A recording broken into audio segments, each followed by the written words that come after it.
Di dunia ini ternyata banyak orang yang mengklaim bahwa mereka memiliki kemampuan menggerakkan dan mengendalikan benda-benda ataupun elemen-elemen alam di sekitarnya hanya dengan pikiran. Beberapa dari mereka bahkan sudah mendapatkannya dari lahir.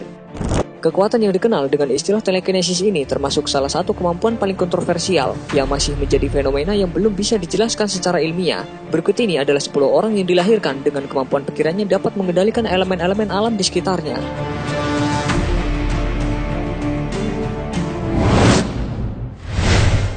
Debbie Wolf.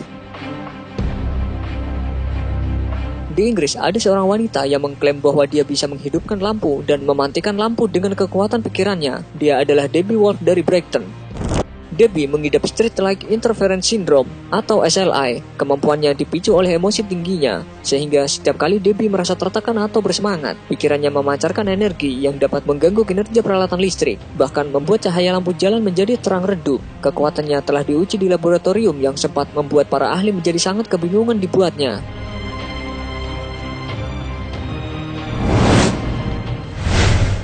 Nina Kulagina. Wanita asal Rusia ini adalah salah satu orang yang terkenal karena kemampuan telekinesisnya. Dia mengaku mendapat kekuatan itu dari ibunya. Kulagina pertama kali menyadari tentang kekuatannya saat dia sedang marah dan barang-barang di sekitarnya bisa tiba-tiba berpindah. Kulagina pernah membuat heboh karena kemampuan telekinesisnya bisa membuat detak jantung seekor katak berhenti di hadapan para ilmuwan di laboratorium Leningrad, Rusia. Dia mengaku perlu meditasi selama beberapa saat untuk mengumpulkan kekuatan telekinesisnya.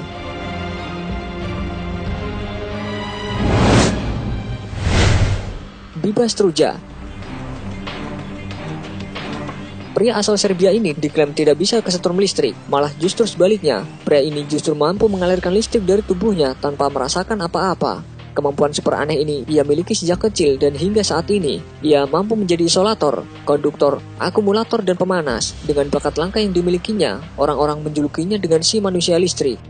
Pada usia 26 tahun, ia menuliskan namanya di dalam event bergengsi sedunia, Guinness Book of Record, dengan tantangan memegang tegangan listrik sebesar 20.000 volt. Dan sejak saat itu, namanya mulai banyak dikenal masyarakat, sering diundang ke acara televisi dan menghiasi surat kabar.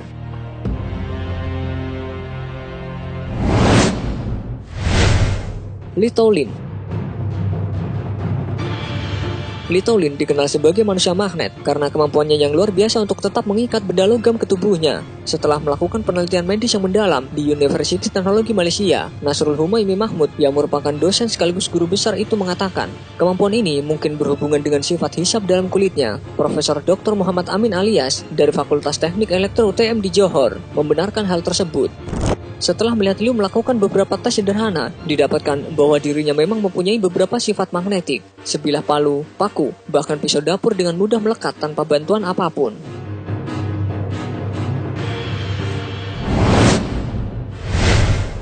Benedetto Supino.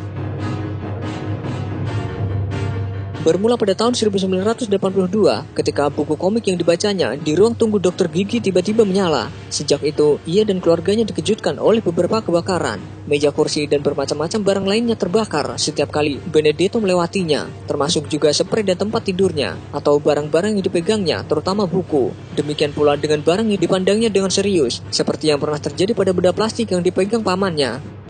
Kemampuan itu membuat Benedetto merasa sangat malu, bahkan tertekan. Sementara para ilmuwan tidak mampu banyak membantunya. Beberapa dokter yang pernah menyelidiki mengatakan, kemungkinan ketidaknormalan pada orang yang memiliki kemampuan membangkitkan listrik tinggi pun tidak mampu menemukan penjelasan apa-apa di balik semua kebakaran itu. Benedetto hanya menyandarkan harapannya pada para psikolog yang mencoba mengajarkan bagaimana mengontrol kemampuannya itu.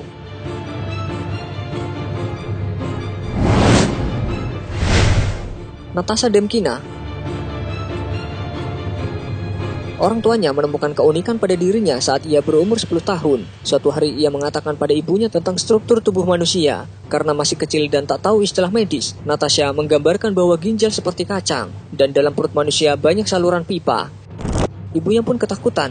Ia lalu dibawa ke dokter. Ternyata justru sang dokter kaget karena penjelasan Natasha begitu rinci, walau tak mengerti istilah medis. Beberapa dokter pun dipanggil. Gadis kecil ini lalu menjelaskan ia bisa mendeteksi sel, bakteri, bahkan virus dalam tubuh seseorang. Semenjak itu, Natasha menjadi tersohor. Orang-orang Rusia menyebutnya gadis X-ray. Ilmuwan Jepang pun tertarik dan mengundangnya ke Tokyo. Seorang pasien laki-laki dilihat Natasha memiliki lengkungan tulang belakang yang bergelombang. Para ilmuwan Jepang lalu memotret si pasien dengan mesin X-ray, dan terlihat hasil foto sangat serupa dengan hasil diagnosa Natasha. Tak hanya matanya yang tembus pandang, ternyata ia bisa juga melihat penyakit walau hanya lewat foto. Salah satu ilmuwan datang membawa paspor milik seseorang. Setelah Natasha melihatnya, dalam beberapa menit ia mengatakan bahwa orang yang ada dalam foto paspor tersebut menderita penyakit kanker hati.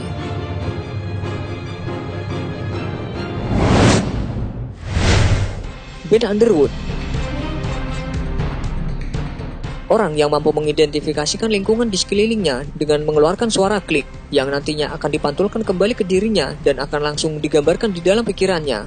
Dan suara klik itu bukanlah suara klik biasa, melainkan orang itu mampu mengeluarkan suara ultrasonik layaknya binatang. Dalam hal ini yaitu lumba-lumba atau kelelawar dalam mengidentifikasi lingkungannya.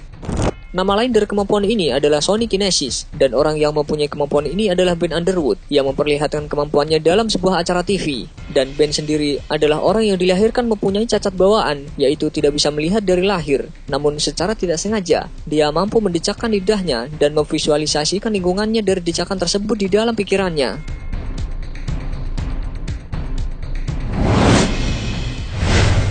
Zhang Deke, pria yang berumur 71 tahun ini memiliki kemampuan alami menarik benda-benda magnet. Dia dapat membuat benda-benda metal berat menempel pada kulitnya, bahkan dapat menarik sebuah mobil. Kemampuan magnetnya menurun secara genetik pada 3 cucu Lin. Pensiunan dari pekerja jalan tol di Cina ini memiliki kemampuan menjadikan tubuhnya konduktor listrik bertegangan 220 volt. Zhang Deke mampu bertahan terhadap tegangan listrik yang mengaliri tubuhnya tanpa mengalami efek samping dan dapat mengontrol aliran listriknya. Deke pernah menggantungkan 6 buah lampu yang menyala seketika, bahkan ia dapat mengatur keterangan lampu sesuai keinginannya.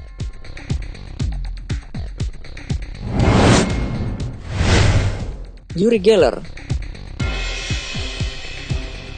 Berbeda lagi dengan cerita ahli telekinesis paling terkenal di dunia, Uri Geller. Berkat atraksi membengkokkan sendok, karirnya jadi melesat dan membuatnya sering tampil di televisi serta majalah dunia. Geller mengaku kalau kekuatan telekinesis didapatnya dari makhluk supernatural. Pernyataan ini justru membuat banyak ilmuwan ingin menguji kemampuan paranormal yang dimiliki Geller. Yang paling mengesankan adalah sebuah video dari Uri Geller yang berusaha membengkokkan iPhone 6 dengan kekuatan telekinesisnya.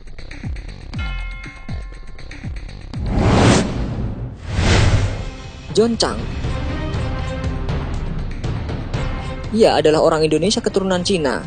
John Chang adalah seorang telekinesis, pyrokinesis, telepatis, dan kemampuan lainnya. Kemampuan Chang ini tidak didapat secara otomatis, tetapi melalui latihan yang diasah dalam kurun waktu yang cukup lama, yaitu 18 tahun. Selain itu, John Chang juga disebut menguasai teknik akupuntur dan tai chi. Dia juga menguasai aliran yang disebut Neikung, yang menyelaraskan aliran yin dan yang, dan untuk meningkatkan aliran chi-nya dengan teknik pernapasan.